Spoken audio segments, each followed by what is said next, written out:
স্বার্থপর সিনেমাটা দেখলাম, কেমন দেখলাম বলে দিচ্ছি। তবে সেটা বলার আগে দুটো আবেদন জানাবো। প্রথম আবেদন, প্লিজ কোয়েল মল্লিকের নামটা চেঞ্জ করে কোয়েল সারপ্রাইজ মল্লিক করে দিন, আর রঞ্জিত মল্লিকের নামটা প্লিজ বদলে রঞ্জিত ক্রেজ মল্লিক করে দিন। কেন এই আবেদন দুটো জানাচ্ছি, কিরকম দেখলাম স্বার্থপর ছবি সবটাই বলবো। তার আগে প্লিজ আমার এই চ্যানেলটা সাবস্ক্রাইব করে দিন, আর আজকের ভিডিওটা লাইক অবশ্যই করবেন। সবার আগে বাহবা দিতে হবে স্বার্থপর সিনেমার গল্পকে। এই গোটা গল্প জুড়ে ছড়িয়ে রয়েছে কিছু রক্ত মাংসের একেবারে আপনার আমার চেনা মানুষ, যাদের নিজস্ব সুখ দুঃখ, নিজস্ব জীবন সংগ্রাম আছে। একেবারে সাধারণ স্বার্থপর মানুষ তারা, যারা নিজেদের ভালো মন্দটুকু খুব ভালো বুঝে নিতে পারেন। গোটা সিনেমায় কোনো লার্জার দ্যান লাইফ ইন্ট্রোডাকশন নেই কোনো চরিত্রের।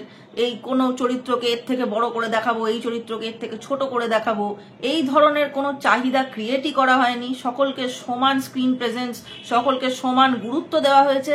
আর ঠিক সেই জন্যই গোটা সিনেমায় কোনো গরমা গরম ডায়লগই নেই, একেবারে সাধারণ ডায়লগ, অথচ প্রত্যেকটা ডায়লগ ইম্প্যাক্টফুল। এই ছবির আর একটা অন্যতম খুব স্ট্রং দিক হচ্ছে, এই ছবিতে সমাজে নারী পুরুষের যে সমান অধিকার থাকা উচিত, এই ব্যাপারটাকে, এই স্টেটমেন্টটাকে প্রতিষ্ঠা করার জন্য কোনো রকমের বায়াসড কথাবার্তা বলা হয়নি। একটি পৈতৃক সম্পত্তি এবং সেই সম্পত্তির ওপর ভাই বোনের সমানাধিকার প্রতিষ্ঠা করতে তাদের মধ্যে যে সংঘাত, সেটাই এই ছবির মূল বিষয়। অভিনয় প্রসঙ্গে আসি। দেখুন, ভালো অভিনেতা হলেই যে তারা ছবিতে খুব ভালো অভিনয় করবেন তা কিন্তু নয়। এরকম নজির আমরা দেখেছি, তাদের আমরা খুব বড় অভিনেতা হিসেবে চিনি, কিন্তু ছবিতে তাদের অভিনয় দেখে খুব একটা ইমপ্রেসড দর্শক হয়নি। অথচ এই ছবিতে প্রত্যেকে সেরা অভিনয় করলেন, তার কারণ তাদের দিয়ে গল্প, চিত্রনাট্য এবং পরিচালনা সেরা কাজটা বার করে নিতে পেরেছে। বলেছিলাম না প্রথমেই যে কোয়েল মল্লিকের নামটা কোয়েল সারপ্রাইজ মল্লিক করে দেওয়া উচিত? তার একটা বিরাট বড় কারণ আছে। এখানে কোয়েলের যে চরিত্র অপর্ণা, তার কিন্তু ওভার অ্যাক্টিং করার প্রচুর স্কোপ ছিল, প্রচুর জায়গা ছিল, কারণ চরিত্রটাই তেমন। গল্পটায় চরিত্রটাকে চাওয়াই হচ্ছে এরকম ভাবে, তার সংগ্রাম, তার চাহিদা, তার ইচ্ছে, তার অনিচ্ছে। কিন্তু কোয়েল এক ফোঁটা ওভার অ্যাক্টিং করেননি। গোটা সিনেমায় আপনি চাইলেও খুঁজে পাবেন না। কমার্শিয়াল ছবির অত্যন্ত পপুলার মুখ কোয়েল, এই কমার্শিয়াল ছবিতেও তার নিজস্ব ভাবধারা বজায় রেখেছেন, অর্থাৎ ভালো অভিনয় করেছেন। ভালো কি বলছি, অনবদ্য অভিনয় করেছেন।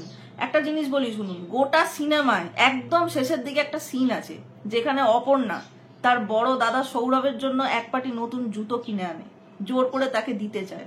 ওই সিনটা দেখবেন, অনবদ্য। একটা জিনিস বলে দিই শুনুন, এই গোটা সিনেমার মধ্যে একেবারে শেষের দিকে একটা সিন আছে যেখানে অপর্ণা তার বড় দাদা অর্থাৎ কৌশিক সেন যে রোলটা প্লে করছেন সৌরভ, তার জন্য এক পাটি নতুন জুতো কিনে আনে এবং জোর করে দাদাকে সেই জুতোটা পরাতে চায়। ওই সিনটা দেখবেন, কি অনবদ্য অ্যাক্টিং করেছেন দুজনে। শুধু ওই সিনটার জন্য গোটা সিনেমাটা দেখা উচিত। সোশ্যাল মিডিয়ায় অনেককে দেখি কৌশিক সেনকে সিপিএম এর বুদ্ধিজীবী ইত্যাদি লিখে মিম টিম পোস্ট করেন, কিন্তু আমি হলফ করে বলতে পারি, যারা তাকে ব্যক্তিগতভাবে পছন্দ করেন না তারাও যদি এই সিনেমাটা দেখেন, ওনার অভিনয় দেখে কৌশিক সেনের পিঠ চাপড়ে দিতে তাদেরও ইচ্ছে করবে, এতটাই ভালো অভিনয় করেছেন। এবার বলি ছবির নায়ক রঞ্জিত ক্রেজ মল্লিকের কথা। কি ক্রেজ এখনো! ভদ্রলোক এতগুলো বছর একেবারে কিচ্ছু করলেন না, কোনো সিনেমা করলেন না, বড় বড় গ্যাপ নিলেন পরবর্তীতে যে ছবিগুলো করেছেন তার মধ্যে, এবং তারপর এলেন উকিলের অবতারে এই ছবিতে। এই ছবিতেও তিনি স্টুপিড বলে লোকজনকে গাল দিয়েছেন এবং বেশ করেছেন। কি দিয়েছেন! রঞ্জিত মল্লিক দাপিয়ে অভিনয় করেছেন, আর আই এম শিওর যদি আরো সিনেমা করেন সেগুলোতেও এরকমই দাপিয়ে অভিনয় করবেন। উনি স্ক্রিনে আসতেই দর্শকদের মধ্যে হলে হালকা গুঞ্জন শুরু হয়ে গেল, অর্থাৎ গুরু এসে গেছে। এই সিনেমাতেও রঞ্জিত মল্লিক লোকজনকে স্টুপিড বলে গালাগাল করেছেন এবং বেশ করেছেন, খুবই ভালো করেছেন, হেভি লেগেছে। আর এই জন্যই রঞ্জিত মল্লিকের নাম হওয়া উচিত রঞ্জিত ক্রেজ মল্লিক, কারণ তার ক্রেজ এখনো অটুট। একটু হালকার ওপর খল চরিত্রে অভিনয় করেছেন আমাদের সবার প্রিয় একেন বাবু অর্থাৎ অনির্বাণ। তার অভিনয় রিয়েলি পলক না ফেলে একেবারে তাকিয়ে দেখার মতন, কারণ দেখলে বুঝবেন।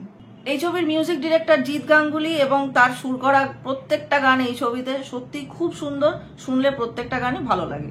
আর পরিচালনা প্রসঙ্গে যদি বলি, পরিচালক অন্নপূর্ণা বসু, তুমি কোথায় ছিলে ওস্তাদ, তুমি কোথায় ছিলে? কি বানিয়েছো বাবা, হেভি হয়েছে, দারুণ পরিচালনা হয়েছে, সুন্দর ছবি হয়েছে, অনবদ্য ছবি হয়েছে। আমি আশা রাখি আপনি আগামী দিনে আরো এরকম অনেক ভালো ভালো ছবি, বিভিন্ন ঘরানার ছবি আমাদেরকে উপহার দেবেন। দক্ষিণ ভারতের এক ফোঁটাও প্রভাব বর্জিত নিখাদ এই বাংলা ছবির পাশে কারোর দাঁড়ানোর, বসার, শোয়ার দরকার নেই। কারণ এই ছবিটি নিজের মেরিটে চলবে, কারণ ছবিটি সুন্দরভাবে যত্ন নিয়ে বানানো একটা ভালো বাংলা ছবি।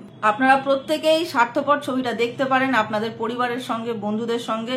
সত্যি একটা ভালো বাংলা সিনেমা, অনেকদিন পর দেখলাম। প্লিজ আমার চ্যানেলটা সাবস্ক্রাইব করে দিন যদি আপনাদের ভিডিওটা ভালো লেগে থাকে, যদি আপনাদের মতের সাথে আমার মতের মিল হয়, অমিল হয়, যাই হোক কমেন্টে জানান আপনাদের কি মতামত। আর আজকের ভিডিওটা লাইক অবশ্যই করবেন। খুব তাড়াতাড়ি ফিরছি নতুন আরেকটা ভিডিও নিয়ে, ততক্ষণের জন্য টাটা।